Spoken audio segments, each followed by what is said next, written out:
everybody, welcome along to episode 43 of Percussion Discussion. Hope you're enjoying all these great interviews that we're doing. You can check out our social media. We're on Facebook, we're on Instagram, Twitter, and of course our YouTube channel. So if you could give us a like, we really appreciate it. This way you won't miss any of the upcoming episodes or any of the great interviews that we've already done. And the great news is, if you want to listen on the go, you can find our conversations in podcast form on Spotify and Apple Podcasts or Apple Music. On to today's guest, a gentleman who's been playing, I should say, for the same band for a long time, since the late 70s. An amazing band called King's X. This band is just full of talent. There's only three in it. An incredible trio who've released classic album after classic album.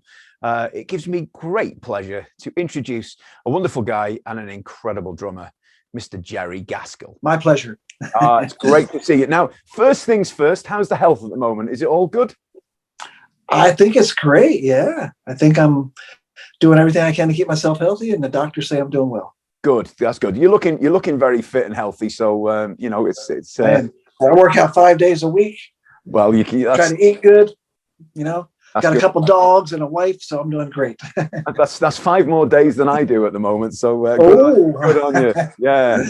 I think that's. Yeah, I don't want to do it all the time, but I know that I need to, and I'm happy that I do. Yeah, it is a good thing, isn't it? But it's great you got the motivation to do it as well. So good on you. Now, we're in weird times at the moment, worldwide pandemic. It's a bit of a nightmare for anyone in music or the arts. Have you managed to keep going? Have you managed to do anything musically over the last 12 months? Well, I actually have. During this whole pandemic thing, I ended up just being home all the time, which ultimately was a great thing. Yeah, of course. And for years I threatened that I was going to, build myself a little studio at home. And I finally did that. Excellent. And so I've been making some music at home and learning some different things. I wrote some songs, and I said, okay, I got to put some bass on it now. And never play bass.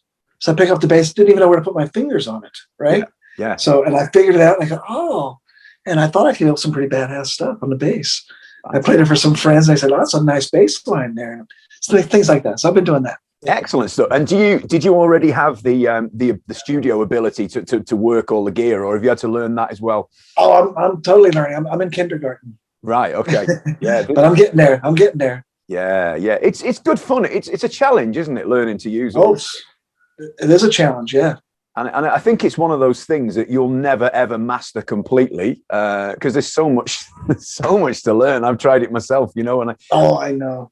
And when it's time to make something for real, I just go somewhere else. Let somebody else do it. As you say, it's great. It's great to have a space at home, though, isn't it, where you can do it, yeah. And just to get ideas down, and it's just what I do, and that's what I realized is this is what I do. And that was a good thing about the whole pandemic, being at home all the time. Just helped me realize this is who I am. This is what I do. Sure. Yeah. So, and I guess, it's been a while since the last solo album. Might you've created some new ideas for perhaps another one, perhaps? I sure perhaps might. Perhaps. Yeah, well, that's perhaps, as John would say.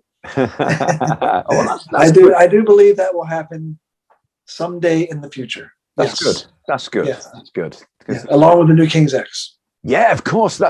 Is that still waiting to be released at the moment? Because I know, is it going to be this year, do you think? I really don't know. I have no idea. Yeah. I get asked that question all the time. I'm sure. I just don't know. No. It'll come out when it's ready, when it's time, and then we'll all be happy. and then hopefully you'll be able to do a tour on the back of it as well, and do it properly, and that's the plan, I guess. Anyway, isn't it? Who knows at this point, right? That's what should happen. I get asked that question. Yeah, I get asked that question a lot too, and I really have no idea what the world's going to bring. Of course, day by day. That's all we can do. Yeah, I hope for the best. Yeah. In an ideal world, that's what should happen. So fingers crossed. Yeah, and this is not an ideal world. No, not at the moment. Far from it. So if you don't mind, can we go sort of way back to your so the beginnings of music for you. I mean, what are your first memories of? I mean, forget drums at the moment, but music in general. What's your first memories of it? I think I remember very, very early on listening to the Beach Boys, probably around 63. And maybe even before that, Wipeout was a big song for me. So all that music around then is what I first remember. Sure. Yeah. You know, probably around 61, 62. That's when music started. Yeah. You know, that's what I can remember. I think my dad played some country music around the house. So, I mean, it's hard to really say that because music, it just feels like it's always been a part of my life.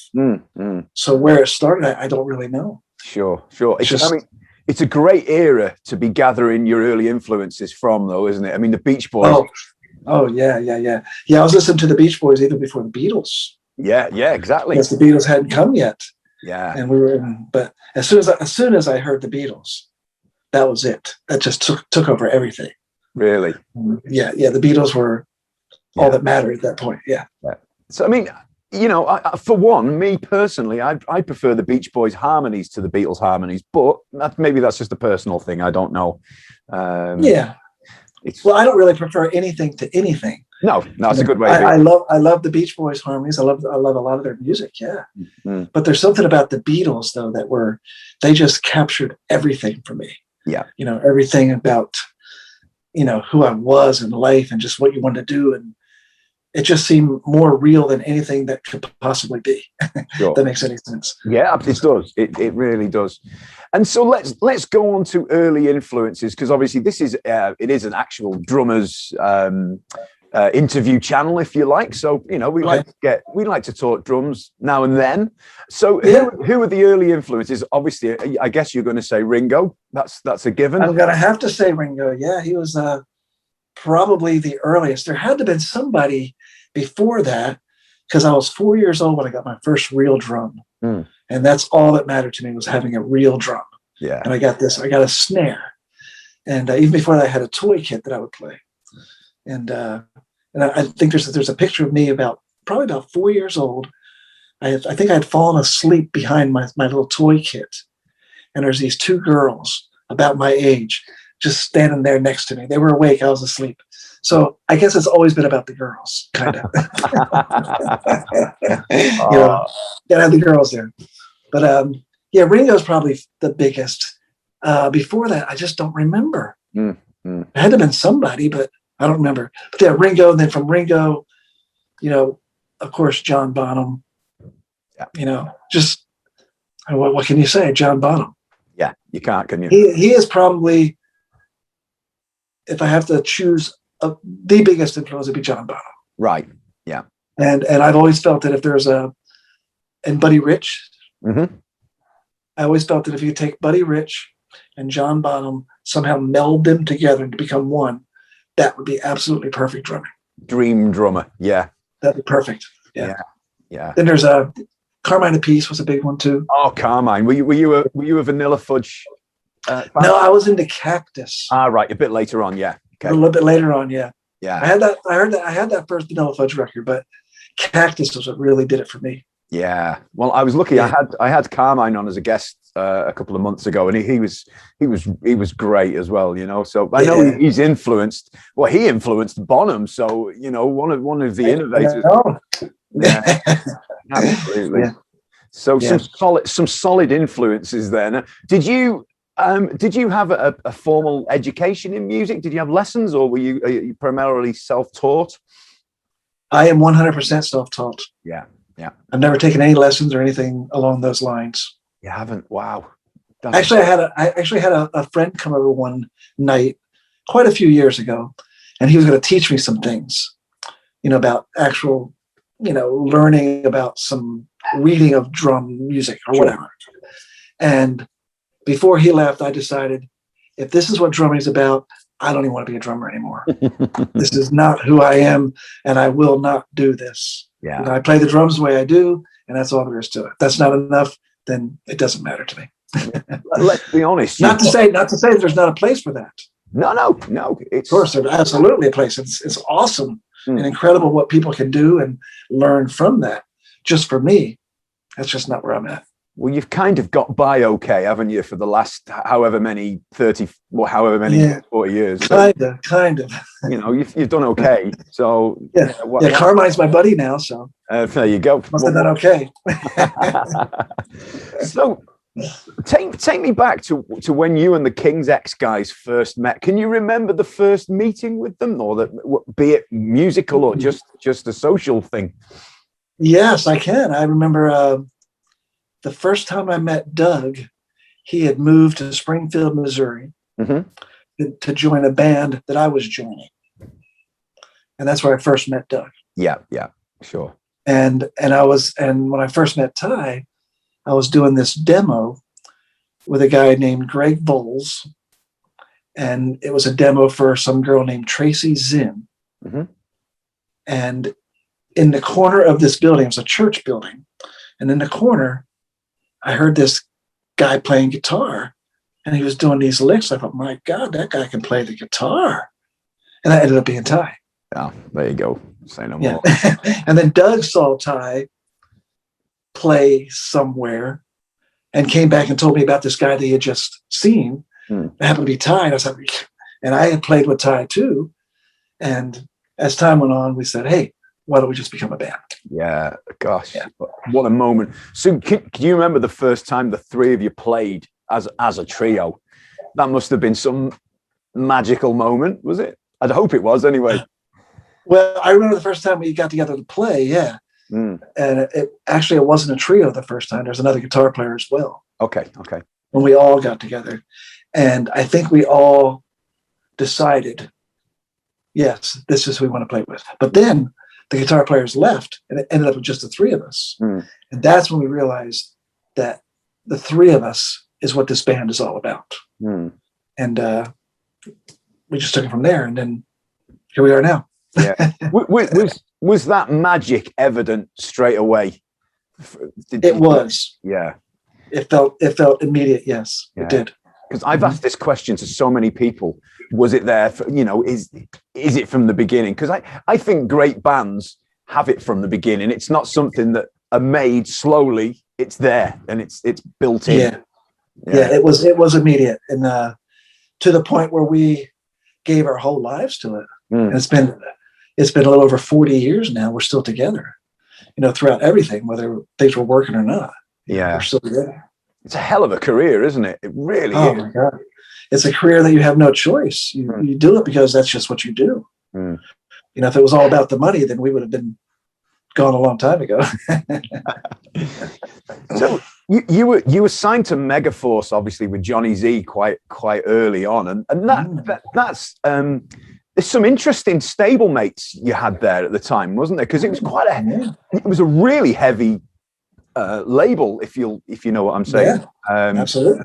And that's it. It's because I'd forgotten that you were on Megaforce, and when I look back now, I think, gosh, with some of the stablemates you had were full on heavy, but they served you incredibly well, didn't they? They did. They believed in us. That was the thing. They believed in us. We weren't necessarily like any of those bands. I don't think that we fit into any real genre. No. But they believed in us, and they were this heavy label, and that's what helped us to get pushed out there. Yeah, absolutely. So we got pushed. We got kind of, I don't know if we got labeled with the heavy metal guys, but being on that label, you kind of have that, title over your head. Even though we're not that. I don't think we're anything. We're just a rock and roll band.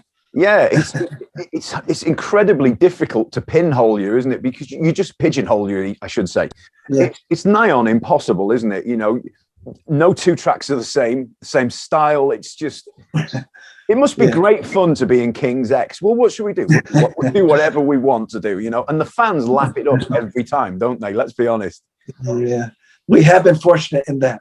We do what we want to do. Yeah, we make the music that we make. It's the music that truly comes from us. Yeah, and that's what you're going to get.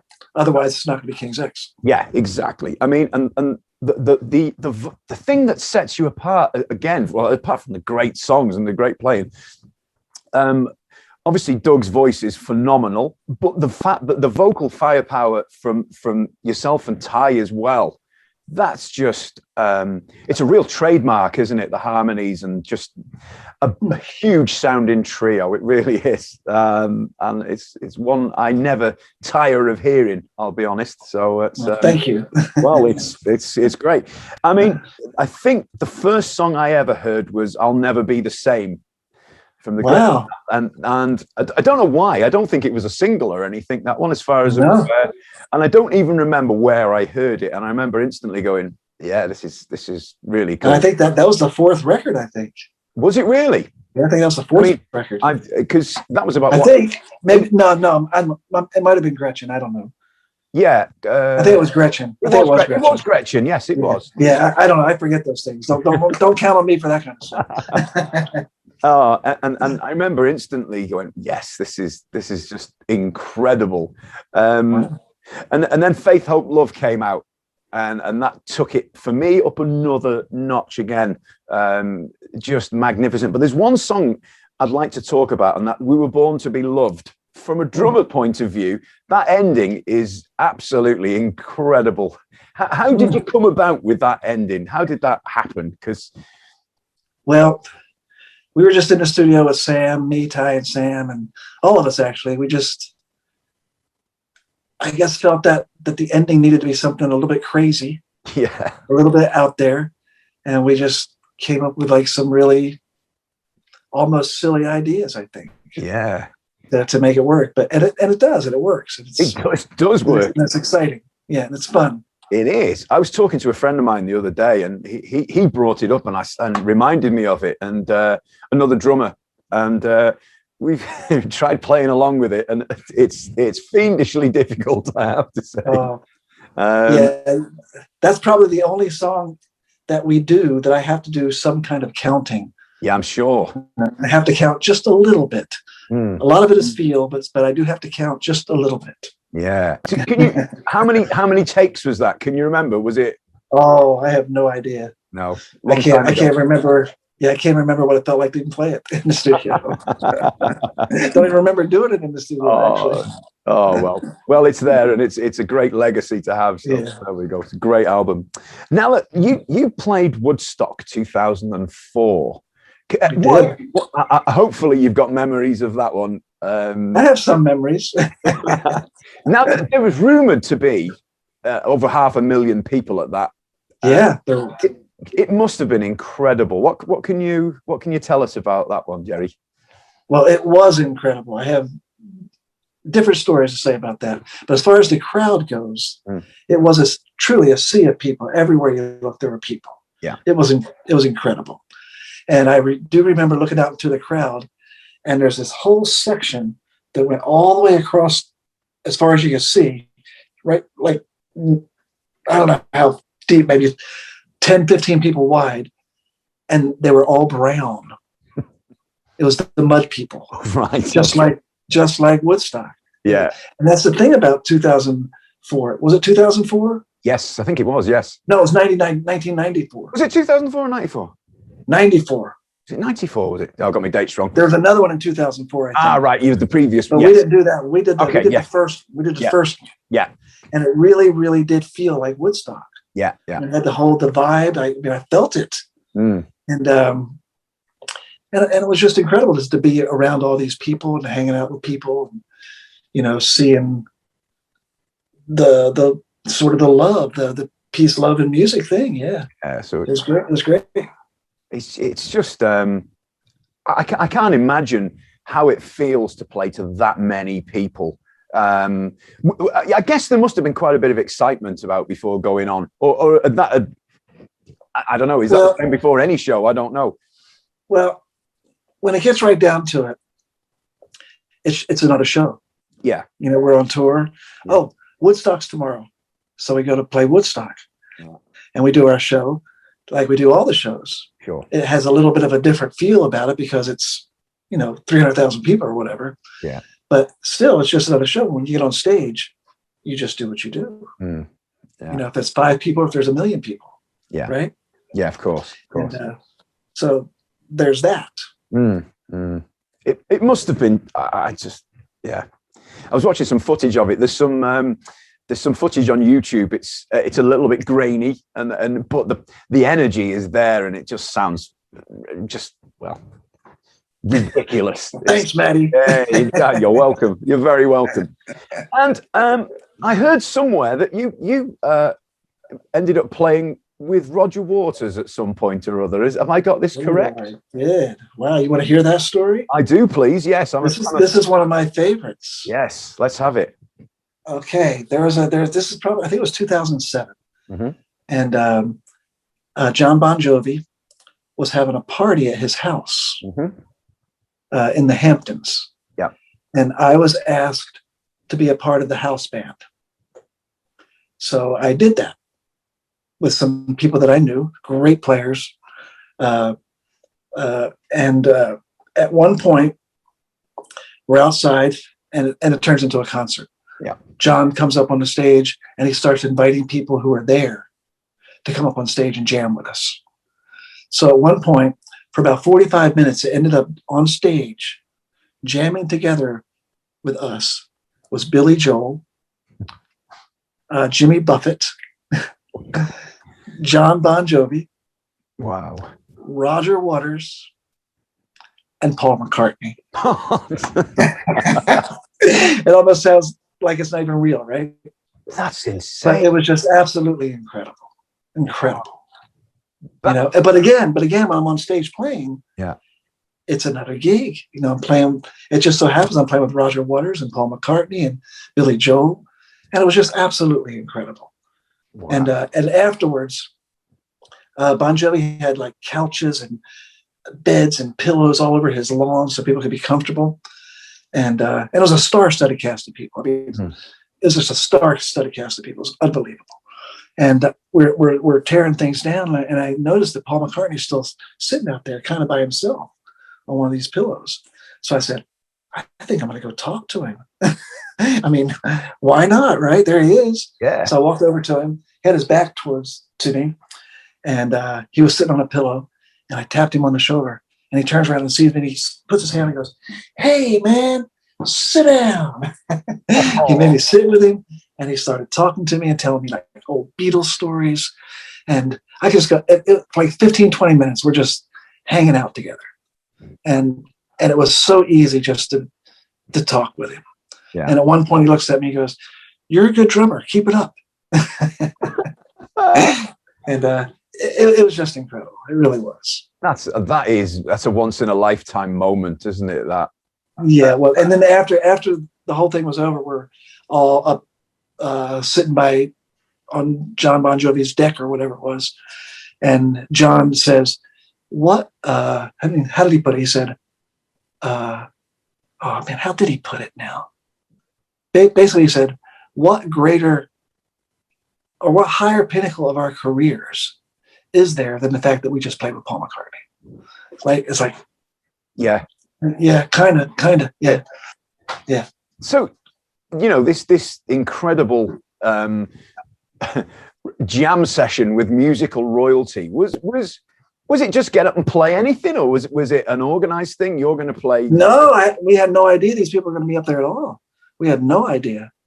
So we just did songs. I remember at one point doing "Take It Easy" by Eagles. And I looked out into the crowd, and there was Howard Stern and his wife just singing, "Take it easy." Just, it's just, it was just great. And Paul McCartney was out there with a glass of red wine, dancing while we're playing. And at one point we did "Twist and Shout." Yeah. And it got to the end, and I went to the end. Don't, how it ends. Yes. But the band leader wanted to continue it on. Okay. So he did, and we continued. And as I was talking to Paul later, he said, "Oh, by the way, I want to tell you, I noticed you ended that song correctly." Yeah. He said, "I noticed those things." Which that kind of meant something to me too. Crazy indeed. I can imagine it with Paul McCartney and Roger Waters, who was fighting over the bass guitar with them all up.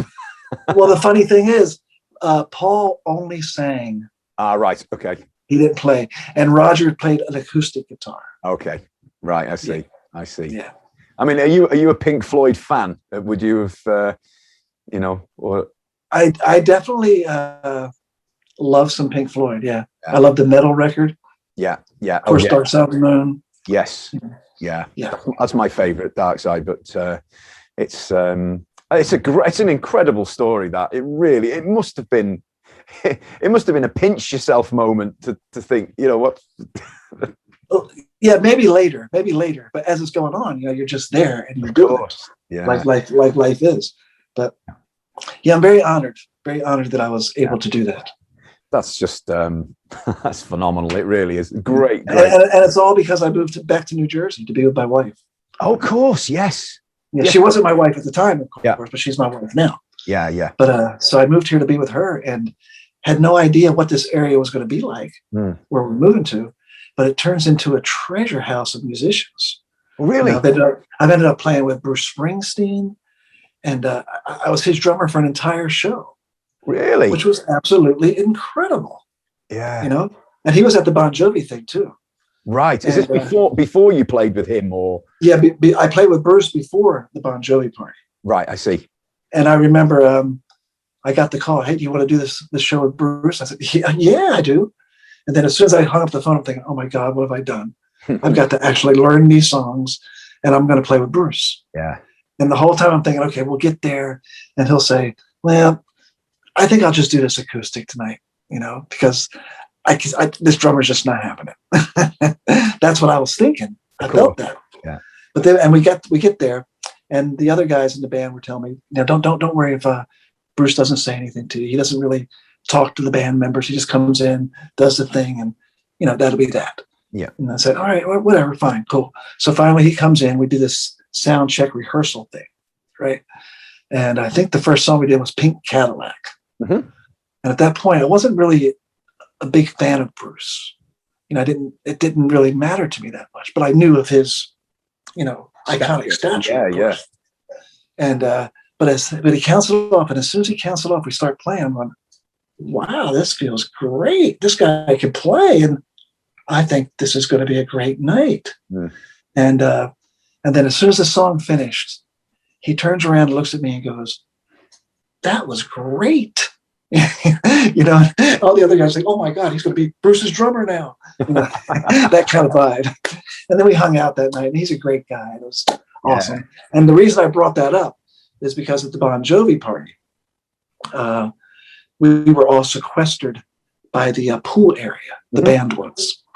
And all of a sudden we see this guy coming through the gates, and we look at him and say, hey, that's Bruce. And he comes over to us and he talks to us. He said, hey, where's the bar, man? He's looking for the bar. and then all of a sudden, then he looks at me and he goes, hey, I really enjoyed playing with you that night. Fantastic. It's fucking incredible, right? And that's all from moving back to New Jersey. All because I moved to New Jersey. It would never happen if I had not done that. Wow. So is there kind of venues, can you play locally as well as, obviously, I mean, I'm talking apart from the King's X stuff, can you go and sit in with a band or just do what you want to do? I do that. Yeah. There's a few bands that I play with on kind of a regular basis. I mean, the pandemic put a stop to that, cool. But we're starting to play again. Yeah. But I've done all kinds of shows since I moved here. Yeah. I've done like an Eric Clapton tribute and Tom Petty tributes and Motown tributes, and with like a full horn section and the whole thing, like Southside Johnny and Bob Bandier, who was Bon Jovi's other guitar player for quite a time. Cool. Just these big elaborate shows. It was just incredible. Done the entire White Album with a guy named Glenn Burtnick. I don't know if you know who Glenn Burtnick is. I don't. But he had some hits with Patti Smythe, I think, and okay. He was in Styx for a while. Oh, okay, right. Yeah. So, I mean, all these people, it's just, like I said, it's just a treasure house of musicians in this little area. Just incredible. So, yeah. So you can be out every night playing should you wish, obviously.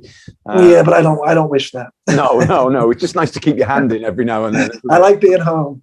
Yeah, absolutely. That's why I've liked the pandemic quite a bit, because I've been home all the time. I think there's a lot of people feel the same. I think it's getting to that point now where we need to go and do things. But yeah, it's been it's been fun. But let's talk equipment just for a minute. Seeing as there's going to be drummers watching as well as King's X fans. Not that King's X fans can't be drummers, of course. So what gear are you on at the moment, Jerry? What are you using drum wise? Right now, I'm using Dickson drums. Ah, okay, yes, yeah. Before that, I was using GMS, and I love GMS. I love the people. I loved everything about them. Yeah. And then I got a call from Greg Bissonette, who you probably know who he is. Yes. And he said, "You know what, Jerry? I think you need to check out Dickson drums. I think you should be a part of that team." I said, "Well, I'm with GMS, and I love those guys." He said, "Well, just check them out, And he convinced me to do it. So they brought me out a kit. I think it was in LA. Yeah. And as soon as I hit them, I was like, "Oh my God, this feels really, really good." And even the guys in the band were like, turned their heads like, "Whoa, what is happening here? That sounds great." And so I kind of moved in with them and felt, and I loved the people. Yeah. And I loved what they were willing to do with me. And so now I play Dickson. It says a lot when your bandmates notice a difference in drum sounds, doesn't it? Because I mean, I don't mean any disrespect to other musicians, but generally they don't know. You could turn it with anything and it's like, yeah, it's okay. But when somebody spots the difference, that's a good sign. Yeah. Ty and Doug are all about tone. Yeah. Well, hey, don't we know? So have you got any plans for the immediate future? I mean, King's X apart, because I know things are. Nobody knows what's happening at the moment with that. I know there's an album in there somewhere, which is no secret. Exactly. But you probably know about as much as I do. Yeah. Well, let's hope it comes out. But I do know this. I do know that the record will come out.